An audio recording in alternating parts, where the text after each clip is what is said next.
fait 60. Moins 1,5 fois 2x, ça va faire moins 3x, plus 60. Là, j'ai calculé la dérivée de la fonction f de x. La deuxième étape est de résoudre la dérivée égale à 0. Pour cela, c'est très simple. J'ai une équation du premier degré, donc moins 3x plus 60 égale à 0. Donc, ça va me faire moins 3x égale à moins 60, donc x égale à moins 60 divisé par moins 3, qui va me faire 20. Donc, la dérivée de la fonction f de x change de signe quand x égale à 20. Donc, je prends un feutre rouge.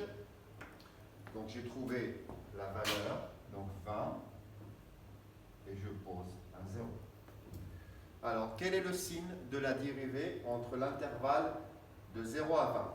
Je prends par exemple une valeur entre 0 et 20, 10. Moins 3 fois 10, ça fera moins 30. Moins 30 plus 60, ça fait 30. 30 est une valeur positive. Donc ça, c'est positif. Je prends une valeur entre 20 et 50. Par exemple, je vais prendre la valeur 30. Moins 3 fois 30, ça fera moins 90. Moins 90 plus 60, ça fait moins 30. J'ai bien une valeur négative. Donc ça veut dire que sur l'intervalle 0,20, la fonction est croissante. Et sur l'intervalle 20-50, la fonction est décroissante.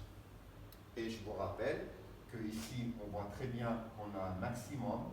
Il est atteint quand x égale à 20. Et la valeur maximale, donc ça va être f de 20, c'est-à-dire l'image de 20. Voilà, donc on a fait le tableau de signes et on a fait le tableau de variation en même temps. Maintenant, je vous laisse 5 minutes.